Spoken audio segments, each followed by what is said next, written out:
Trade with Kamran Bhavani. क्या आप stock exchange में इन्वेस्ट करके पैसा कमाना चाहते हैं तो हमारे ग्रुप को ज्वाइन करें। हम आपको देंगे बरवक्त और बेहतरीन मशवरे। हमारे पास अकाउंट खोलने और ग्रुप ज्वाइन करने के लिए इन व्हाट्सएप नंबर पर राब्ता करें। कामरान मेमन भवानी 0345 82644। ऑल मेंबर्स, मैं कामरान मेमन भवानी। आप देख रहे हैं मेरा यूट्यूब का चैनल जहाँ पे मैं पाकिस्तान स्टॉक एक्सचेंज का डेली व्यू आपके साथ शेयर करता हूँ। हम जो भी यहाँ पे रिसर्च शेयर करते हैं इसको क्लेम या ब्लेम नहीं है। डिस्कशन को स्टार्ट करने से पहले मेरे चैनल को लाइक करें, सब्सक्राइब करें और मेरी वीडियो को अपने दोस्तों के साथ शेयर करें और बेल आइकन को प्रेस करें ताकि मेरी हर आने वाली वीडियो का नोटिफिकेशन आपको मिलता रहे। आज सुबह देखा जाए तो यूक्रेन एंड रशिया के हवाले से जो वॉर डिक्लेयर की बात आई रशिया के हवाले से, उसके बाद हमने देखा कि मार्केट जो है स्टार्टिंग ही से 442 पॉइंट नेगेटिव स्टार्ट है गैप ओपनिंग के साथ। और फिर हमने देखा कि मार्केट में एक यानी कि डिजास्टर हुआ और इसमें मार्केट तकरीबन 1350 पॉइंट माइनस हो गई। एक टाइम में अगर देखा जाए तो मार्केट तकरीबन अच्छे खासे पॉइंट्स यानी कि लूज कर गई और 1350 पॉइंट डिक्लाइन कर गई। 43,791 मार्केट ने लो बनाया और मार्केट स्लाइटली यानी कि रिकवर होकर 1302 पॉइंट के करीब क्लोज रही 43,830 के करीब। 44,700 का लेवल आपको बताया गया था कि देखिए ये थर्ड बॉटम हो सकता है। अगर ये लेवल ब्रेक कर देती है मार्केट तो फिर ये थर्ड बॉटम नहीं होगा। हमने देखा कि यानी कि 2 दिन से मार्केट इस लेवल को मेंटेन कर रही थी, लेकिन जब कभी भी एबनॉर्मल सिचुएशन होती है या इस तरह की कोई डिजास्टर वाली कोई न्यूज आती है तो होता क्या है, होता ये कि मार्केट एबनॉर्मल बिहेव करती है।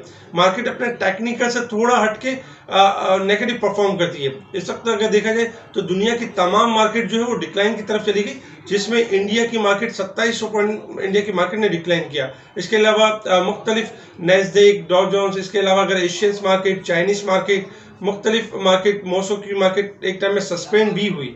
और इसी तरीके से हमारी मार्केट ने भी एक डिक्लाइन दिया। हमारी मार्केट के डिक्लाइन होने की बेसिकली अगर देखा जाए तो एक तो वजह ये भी थी कि हमारे प्राइम मिनिस्टर साहब रशिया में भी थे, चूंकि एक थोड़ा सा कंसर्न था कि हमारे जो मुल्क का प्राइम मिनिस्टर एक ऐसे यानी कंट्री में जहाँ पे वॉर की एक सिचुएशन क्रिएट है।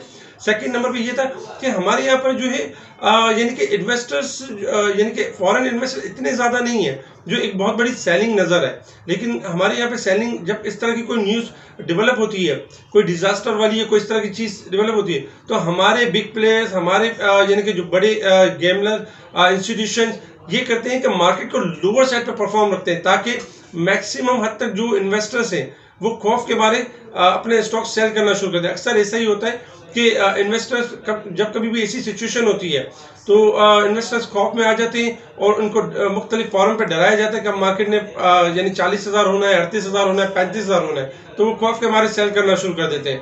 ऐसे मौके पे ये होता है कि जब कभी भी यानी कि इस तरह का कोई डिजास्टर हो, बजाय प्रेशर या खौफ लेने के हमेशा याद रखें डिजास्टर का वेट कौन करते हैं।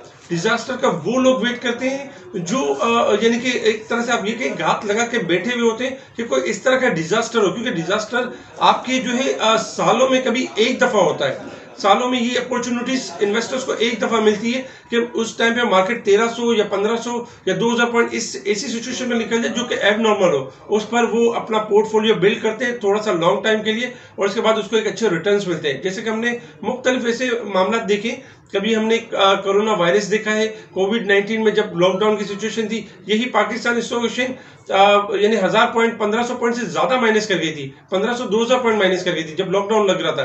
फिर हमने देखा कि मार्केट में स्लोली ग्रेजुअली रिकवरी स्टार्ट हुई और मार्केट ने 20,000 पॉइंट का गेन किया लॉकडाउन में रहते हुए।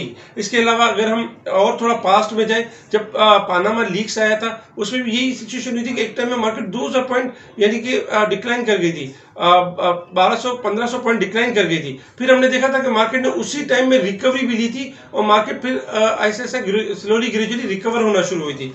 देखिए हमेशा याद रखें कि जब कभी भी इस तरह की एबनॉर्मल चीज होगी, इस तरह का कोई डिजास्टर होगा तो आप घबराए नहीं। ऐसा नहीं कि खुदा न खासा जैसे यूक्रेन और रशिया की जंग हो रही है तो हमारे पाकिस्तान स्टॉक एक्सचेंज पे कोई ताले लगाने के लिए आ जाएगा या पाकिस्तान स्टॉक एक्सचेंज को बंद कर देगा, ऐसा नहीं है। आपने देखा कि आज वॉल्यूम्स कितने हुए। अगर हम एक वॉल्यूम्स के ऊपर एक नजर डालें तो वॉल्यूम्स जो कल के मुकाबले में, कल जो वॉल्यूम्स हुए थे तकरीबन देखा जाए तो 185 मिलियन के वॉल्यूम्स हुए थे। आज हमने देखा कि तकरीबन 348 मिलियन के वॉल्यूम्स हुए। स्टार्टिंग में जब मार्केट माइनस हुई तो लो वॉल्यूम के साथ माइनस हुई। लेकिन जब हमने लोअर साइड पे देखा 1000 पॉइंट, 900 पॉइंट और फिर 1300 पॉइंट के दरमियान काफी माल जो है वो यानी कि जो सेलिंग प्राइस जो सेलिंग कर रहे थे डर और खौफ के मारे, उनका माल लिया जा रहा था या एक तरह से यूं कहा जाए लूटा जा रहा था। यानी लूट की एक आज दिन बनाया हुआ था जिसमें इन्वेस्टर्स का माल लूटा जा रहा था। अब इन्वेस्टर्स को हम कोशिश कर रहे थे कि मुख्तलिफ ऑडियो कॉल के थ्रू और बता रहे थे कि देखें एबनॉर्मल सेलिंग है ये मार्केट में, आप पैनिक होकर प्रेशर में आके अपने डिलीवरीज ना सेल करें। मार्केट का काम है कि मार्केट कभी कभार बहुत एबनॉर्मल बिहेव करती है और मार्केट कभी कभार बहुत अच्छा भी बिहेव करती है। यूक्रेन एंड रशिया का जो तनाज़ा चल रहा है इसको लेके अगर हम देखें तो देखें यानी कि यूक्रेन जो है एक बहुत जैसे छोटी कंट्री है, स्मॉल कंट्री है रशिया के मुकाबले में। देखिए रशिया ने आज जो है वॉर डिक्लेयर की है। एक्सपेक्टेड है कि दो दिन में 4 दिन में आपका जो यूक्रेन है वो गिव अप कर दे और यानी कि रशिया के साथ पैचअप करे। क्यों? कि वो ज्यादा देर इस चीज को सस्टेन नहीं कर सकता।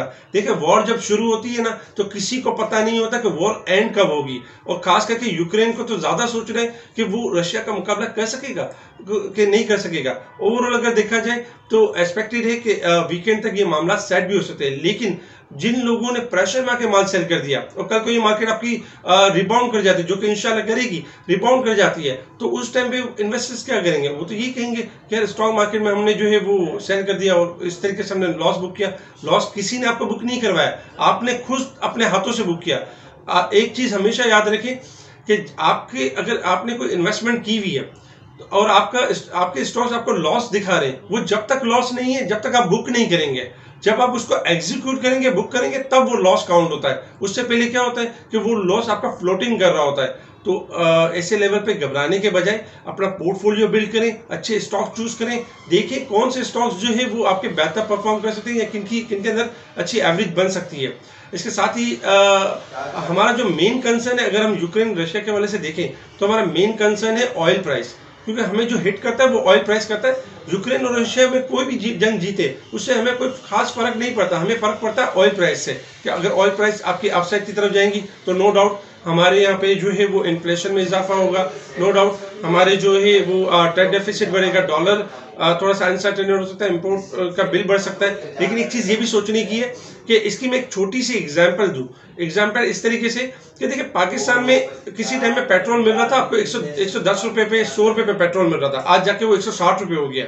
एक आम आदमी क्या करेगा? एक आम आदमी ये करेगा कि उसकी मजबूरी 160 रुपए का पेट्रोल तो लेना ही लेना है, लेकिन वो ये करेगा कि अब जब जैसे कि यानी कि एक्सपेंस बहुत ज्यादा बढ़ चुके तो वो अपनी इनकम बढ़ाने की कोशिश करेगा। इनकम कैसे? इनकम यानी कि जो वो जॉब करता है या वो जो भी काम करता है उसमें मजीद ऐसे काम करेगा जिससे उसकी इनकम बढ़े और ऑयल को वो अफोर्ड कर सके। इसी तरीके से अगर हम पाकिस्तान को देखें तो देखिए पाकिस्तान में अगर ऑयल प्राइस बढ़ जाते हैं तो घबराने की जरूरत नहीं है। क्यों? कि अगर एक एबनॉर्मल सिचुएशन हो जाती है, एक वॉर वाली सिचुएशन हो जाती है, तो पाकिस्तान क्या करेगा? पाकिस्तान भी यही करेगा कि अपनी इनकम को बढ़ाएगा, टैक्स कलेक्शन से अपनी इनकम को बढ़ाएगा, एक्सपोर्ट करके मुख्तलिफ यानी कि रेवेन्यू जनरेट करके, IT एक्सपोर्ट करके, टेक्सटाइल एक्सपोर्ट करके मुख्तलिफ तरीके से अपनी इनकम में इजाफा करेगा। सेक्टर के हवाले से कि सेक्टर जो कि तकरीबन जो है वो आज ब्लड बात ही रहा एक तरह से कि तकरीबन कमर्शियल बैंक्स जो है वो 261 पॉइंट के साथ नेगेटिव रहे, जबकि सीमेंट सेक्टर 181 पॉइंट के साथ नेगेटिव, इसके अलावा 176 टेक्नोलॉजी के पॉइंट्स के साथ नेगेटिव, जबकि fertilizer sector, oil and gas, तकरीबन तमाम सेक्टर्स ही नेगेटिव रहे। क्योंकि एक पोजीशन इस तरह की थी कि जब एक नेगेटिव साइड पर मार्केट ओपन हुई और फिर हमने ये भी देखा कि म्यूचुअल फंड की रिडम्पशन, सेलिंग, और हमेशा ऐसा भी होता है कि जब कभी भी म्यूचुअल फंड और इस तरह से अग्रेसिव सेलिंग कर जाते हैं तो उसमें हमेशा जो देखने में यही आता है कि बैंक्स होती हैं, इंश्योरेंस होती है, वो एक्टिव हो जाते हैं। तो खैर आज का FIPP का डेटा भी इंशाल्लाह शाम में होगा तो उसको भी देखेंगे कि उसमें परफॉर्मेंस किस तरह की। इसके साथ ही अगर हम जैसे कि बात करें कि इंटरनेशनल क्रूड ऑयल के हवाले से, देखिए एक चीज़ समझने की है कि क्रूड ऑयल नो डाउट यानी कि कल क्रूड ऑयल ने 91 से बिलो ट्रेड किया था और $90 और 66 सेंट के पास ट्रेड करते हुए नजर आया था। तकरीबन $3.5-4 टूटा था, जहां 94 70-80 पे कल के दिन हमने आपको एक वाज़ेह कॉल दी थी और बताया था कि अगर ये 90 का लेवल ब्रेक करेगा तो मजीद नीचे जाएगा, अदरवाइज 93 इसका स्टॉप लॉस है। 93 का स्टॉप लॉस जैसे ही ब्रेक हुआ तो इसने आज एक शूट अप किया, क्योंकि एक वॉर डिक्लेयर होने के बाद इस वक्त क्रूड ऑयल अगर देखा जाए तो तकरीबन $100 और 50 सेंट का हाई बना चुका है, और एक बार $100 का लेवल ब्रेक किया था। इस वक्त तकरीबन $99 और 25 के पास ट्रेड कर रहा है, यानी कि तकरीबन $7 प्लस के पास। देखिए क्रूड ऑयल की जो पोजीशन है वो है एक ओवरबोट की, लेकिन अब जैसे कि वॉर डिक्लेयर का एक मामला है तो उसमें क्या करता है क्रूड ऑयल कि $2-3 आपका अप जाता है, फिर दोबारा बैक कर जाता है हाई साइड से। तो इस वक्त भी क्रूड ऑयल के जो अगर हम टेक्निकल चार्ट देखें तो हाईली ओवरबोट है। किसी भी टाइम अगर कोई पैचअप वाले मामला या कोई यूक्रेन गिव अप कर देता है, या कोई जैसे अमेरिका के कोई मामला भी अब जैसे सामने आएंगे कि अगर रशिया के ऊपर सैक्शंस लगती हैं तो ये थोड़ा सा पॉजिटिव यानी कि नेगेटिव हो सकता है क्रूड ऑयल के लिए, और क्रूड ऑयल आपको एक थोड़ा सा परफॉर्म करते हुए नजर आ सकता है। क्रूड ऑयल का जो लेवल्स बन रहा है वो यही बन रहा है, अगर क्रूड ऑयल $98 के लेवल को ब्रेक कर देता है तो फिर हम इसमें एक शार्प करेक्शन देखेंगे। अगर $98 को ब्रेक नहीं करता तो फिर ये इसी तरीके से हाई साइड पर परफॉर्म करता रहेगा और स्लोली ग्रेजुअली अपसाइड की तरफ ही रहेगा। इसके साथ ही अगर हम यानी कि टेक्निकल चार्ट की तरफ मूव करें कि मार्केट ने अब किस तरह परफॉर्म करना है, देखिए टेक्निकल चार्ट के ऊपर हमने आपको एक लेवल बताया था कि 44,700 और 400। अगर ये मार्केट ब्रेक नहीं करती तो मार्केट के अंदर एक रैली बनेगी और 2000 से लेकर 4000 पॉइंट यानी कि मार्केट में गुंजाइश बनेगी। लेकिन जैसे कि आज हमने देखा कि एक वॉर डिक्लेयर हुई और मार्केट स्टार्टिंग से नेगेटिव हुई और मार्केट ने स्टार्टिंग में ही 44,700 के लेवल ब्रेक किया। इसका मतलब ये था कि मार्केट अब एक नया लो बनाने की तरफ है। ऑडियो कॉल के थ्रू मुसलसल बताया भी जा रहा था कि एक नया लो यानी मार्केट बना सकती है, 1200-1500 तक भी जा सकती है, लेकिन पैनिक के घबरा कर अपने स्टॉक्स को सेल ना करें, अपनी होल्डिंग रखें। इस वक्त शॉर्ट ग्राफ को अगर हम देखें तो शॉर्ट ग्राफ आपके हाईली ओवरसोल्ड के ऊपर है, और शॉर्ट ग्राफ के हिसाब से ये है कि किसी भी टाइम मार्केट अपने आप को कोई भी गुड न्यूज को ट्रिगर कर सकती है और बाउंस बैक कर सकती है, रिकवरी की तरफ जा सकती है। अगर हम सपोर्ट्स लेवल और रेजिस्टेंस लेवल की बात करें तो 44,000 फर्स्ट रेजिस्टेंस लेवल है हमारा। जैसे अगर कल के दिन में मार्केट 44,000 का लेवल ब्रेक करती है तो मार्केट का जो सेकंड रेजिस्टेंस लेवल होगा 44,300 और थर्ड रेजिस्टेंस लेवल होगा 44,700। सपोर्ट लेवल में 43,700 हमारा फर्स्ट सपोर्ट लेवल है, सेकंड सपोर्ट 43,400 और थर्ड सपोर्ट लेवल है हमारा 43,000 का लेवल। देखिए स्टार्टिंग में दो सिचुएशन हो सकती है, एक तो ये कि हमारे शॉर्ट ग्राफ हाईली ओवरसोल्ड है और यानी कि लॉन्ग ग्राफ में भी एक अच्छी खासी करेक्शन यानी हो चुकी है। तो इस हिसाब से ये एक्सपेक्टेड है कि कल के अगर रात तक कोई अच्छी डेवलपमेंट हो जाती है यूक्रेन एंड रशिया के हवाले से, या फिर जैसे कि इमरान खान साहब भी उधर हैं, कोई जैसे कि बिजनेस के हवाले से कोई गुड न्यूज़ आ जाती है तो हमारी मार्केट इस न्यूज़ को ट्रिगर कर सकती है और बाउंस बैक कर सकती है, क्योंकि शॉर्ट ग्राफ में गुंजाइश मौजूद है। इसी तरीके से अगर हम थोड़ा सा दूसरा वे देखें कि अगर मार्केट सुबह स्टार्टिंग में नेगेटिव ओपन होती है, क्योंकि रेगुलर हम देखते हैं कि वॉल्यूम स्लो होते हैं, अगर मार्केट स्टार्टिंग में थोड़ा नेगेटिव ओपन होती है तो कल दो सेशन होंगे, फ्राइडे यानी कि फर्स्ट सेशन और सेकंड सेशन, तो ये एक्सपेक्टेड होगा कि नेगेटिव पॉइंट के साथ मार्केट स्टार्टिंग में 300 से लेकर 600 पॉइंट एक डिक्लाइन कर सकती है, शार्प लो बना सकती है। अगर 43,700 के लो को ब्रेक करती है तो 300 से लेकर 600 पॉइंट डिक्लाइन कर सकती है। उसमें यही होगा कि मैक्सिमम हद तक चांसेस यही होंगे कि मार्केट लो बना के बाउंस बैक करने की ताकत रखेगी और रिकवरी की तरफ है, क्योंकि मार्केट आपकी एक्सट्रीमली ओवरसोल्ड के ऊपर है। इस वक्त हमारी स्ट्रेटेजी ये होनी चाहिए कि हमें अपने पोर्टफोलियो को होल्ड रखना चाहिए, पैनिक या प्रेशर में आकर सेल नहीं करना चाहिए। ये बिग डिजास्टर याद रखें एक बिग अपॉर्चुनिटीज है उनके लिए जो इन्वेस्टर्स हैं, जो अगले 3 महीने के लिए 6 महीने के लिए जो प्लानिंग करते हैं उनके लिए एक बेस्ट अपॉर्चुनिटी है। अच्छे स्टॉक अगर आपके पास गुंजाइश मौजूद हो तो उन स्टॉक्स में एक्यूमुलेट कर सकते हैं, उनकी एवरेज कर सकते हैं इस मौके पे और अपने यानी स्टॉक्स को बेहतर कर सकते हैं। आने वाले मामला इंशाल्लाह जैसे ही बेहतर होंगे मार्केट आपकी बेहतर परफॉर्म करते हुए नजर आएगी, और अब भी गुंजाइश वही होगी कि मार्केट जैसे ही अपना बॉटम फाइनल करेगी इंशाल्लाह मार्केट में 2,500 से लेकर 4,500 पॉइंट अब भी मार्केट तेजी करेगी। तेजी की जगह अब भी मौजूद है, क्योंकि मार्केट ने अपना ओवरसोल्ड का जो एरिया है उसको खत्म नहीं किया है, मार्केट अब भी ओवरसोल्ड के एरिया में ही है। तो अच्छी पोजीशन यानी कि अगर आपके पास जगह हो तो डिप पर एवरेज कर सकते हैं, अच्छे स्टॉक चूज करते हैं। इसके अलावा हमारी कोशिश होगी कि तमाम जो व्हाट्सएप ग्रुप में ऑडियो कॉल के थ्रू आपको बताते रहें और इस यानी कि नेगेटिव सिचुएशन में आपका साथ ना छोड़ें। इसके साथ ही यूट्यूब चैनल्स पे आप कमेंट्स भी दे सकते हैं, आपको वहां पर भी हम कोशिश करेंगे कि आपको वहां पर भी रिस्पॉन्ड करें और आपके स्टॉक के बारे में बताएं। ठीक है जी, शुक्रिया। कामरान मेमन बावानी, अल्लाह हाफिज।